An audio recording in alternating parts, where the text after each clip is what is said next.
shit too. You know I was the one ever since my hair was me and my brothers be ballin' like all three. I can never leave my brother Mario Luke. I can tell the weather, but I can feel it in the air, rain coming soon. Oh, they talking hot, cool, and more vibe. Make a shower on the block, no shampoo to the metal.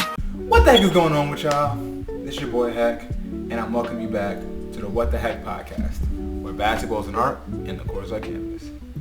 In this episode, we're going to be talking about Stephon Castle's 33-point game and him battling with Zachary Risacher for the Rookie of the Year. Zachary Risacher, I'm going to do another Zachary Risacher video because a villain, my podcast partner, it says he's going to do a film study. He's going to do a film study with Zachary Risacher, so I'm just going to do Stephon Castle to make it a lot more easier. So first, new background. I know. New background. Excuse the echoes, excuse the background. First issue, I moved. I mean, it is temporary. I don't know if it's temporary or permanent, but I moved. The reason why you haven't really been seeing me posting videos like that is because I had to get my Wi-Fi situated and all the adulting stuff. Blah, blah, blah, blah, blah. That's one. Two, as I was packing, I left my headset in New York. If the audio is bad or you can't stand the audio or the background music, I apologize ahead of time because I'll sit there and change the audio would improve. As soon as I get around to getting the money to buy a new mic and new sound equipment. But as I always will sit there and say this, thank you for the continued support.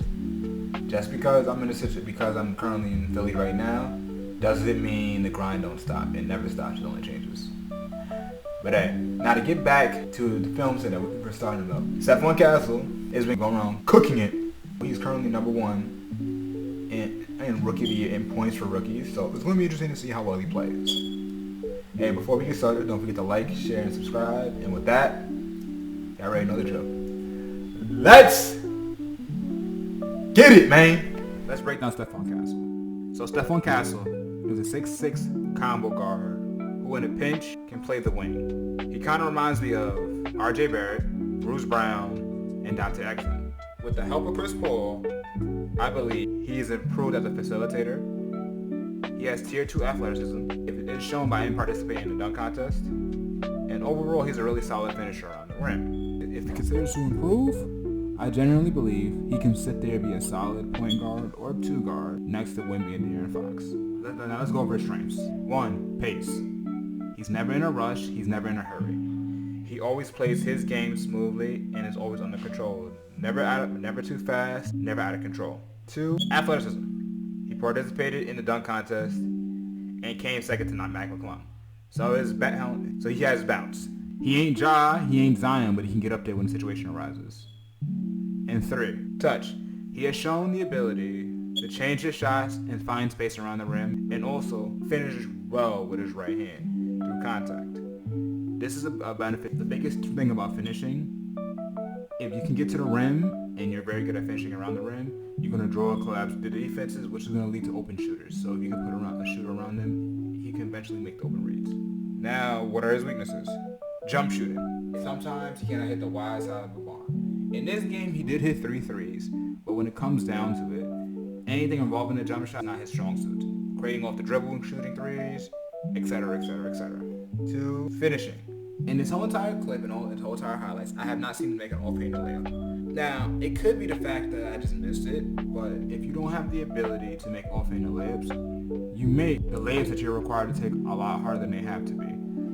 So it's going to be interesting to see how he improves on his offhand years down the line. And 3, ball security. I've seen in highlights him splitting double teams. Now, as a basketball player and as a basketball fan, splitting double teams are high risk, high reward plays. Because 9 times out of 10, if you split this gap, you can get easy layups. But the problem is, if you're not careful and it closes up or they move in a way you don't think they're going to move, guess what? That leads to turnovers and travels. Because he has that mentality and has that go-getter mentality, it's going to be a lot of times he's going to sit there and make a play out of nothing, or you're going to sit there and look at him like, yo, why did you do that? But hey, man, overall, let's be patient with his development. I like him running with De'Aaron Fox and Wemby because I genuinely believe that him and Wemby can sit there and make a pairing that can lead the Spurs to a deep playoff run. I think the issue is he just needs time to develop. And plus, worst case scenario, if he doesn't improve, he could still be a solid defender at this NBA level with a 6'6" frame. But with that, you already know the deal. Let's get straight to the action. They're in transition. He passes the ball to Sohan. Sohan draws this man here. Now he throws a lob to get Castle. Pick and roll. So what's going to happen is he's going to go for screen. Right? And Stephon Castle just blows right by LaMelo Ball. LaMelo Ball, you got to work on your defense. Now he's beat. He takes an angle to cut him off. Now, I'm pretty sure he sees his help. He sees Sohan in the corner. He made the right decision because Sohan's not a really good three-point shooter, so he's going to take this floater right here. Good shot. Hey, so I said I know he couldn't shoot, so look at how much space LaMelo Ball is giving him. DHO to Chris Paul. Chris Paul sees this is too much space. Gets the ball. No closeout is crazy. They're living with that. Good shot. Pick and roll. Chris Paul attacks. Wemby's not there. But Stephon Castle is open in the corner. LaMelo's lost. All he has to do is beat this man at the rim. What he's going to do is he's going to do a pound dribble and fake like he's going middle. Then he's going to go back. Baseline. 1, 2. Galette. In this situation, I would like to see him finish with the left hand on the other side of the cup, but hey, I can't complain. 2 points is 2 points. Lose ball, he runs to the corner. Stephon gets the ball wide open. Now, if you want to know something, a telltale sign that somebody can't shoot, look how they're closing out on it. You see how he's not giving him any effort or any type of closeout? He's been struggling hitting these shots, so they're letting him shoot these. Good shot, but he needs to work on that jump shot. Stephon has a one-on-one with Seth Curry. Now, what he's going to do is he's going to attack, make him go downhill and make him believe he's going right. He's on a Euro step. 25, hits his arm on the layup, he loses the ball. I honestly would like him to see him finish on the other side because that's where there's more spaces, but whatever shot is easier, I really don't matter. Good shot. And one! He gets in his way, he goes around his man. Now he's going to pause, hezzy, freezes him a little bit, goes. Boom! This is the third time I said he should have went up with his left hand, but he definitely should have went up with his left hand. All the space, he already has him beat, all the space is on the left side of the cup. Now my question is, why are you bringing the ball in front of him, going back to the right side? Doesn't make sense. This is going to be a bad habit because when people are studying and marginalizing everything, they're going to start seeing that, okay, he primarily finishes on the right side of the cup, so they're going to sit there and play that right hand off the glass every single time. The layup done. Now this move is tough. Between Cross, Tim Hardaway, he pounds it to regather the ball, then picks it up and splits this gap. Boom, 1, 2. One lesson I'm going to explain to you about splitting gaps. Make sure it's all about creating enough separation from your man to the other man.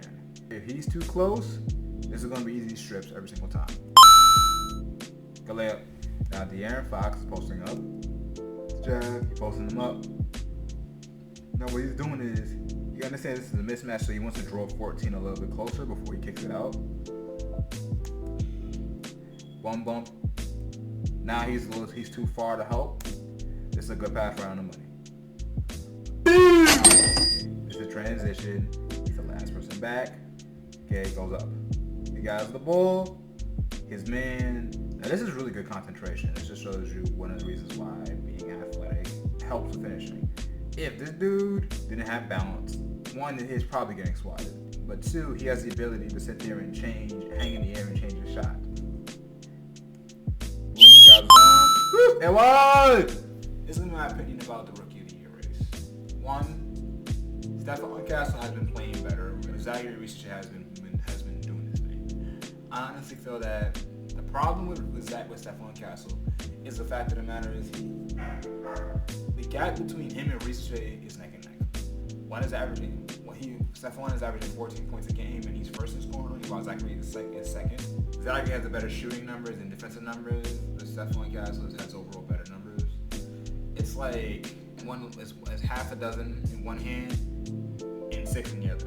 So it's kind of hard to tell. But I sit there and say this: regardless of whoever wins the Rookie of the Year, both of them had outstanding rookie seasons, and I would love to see how they play moving forward, going into the second year and third year. in the NBA. Do I think who I think was going to win Rookie of the Year?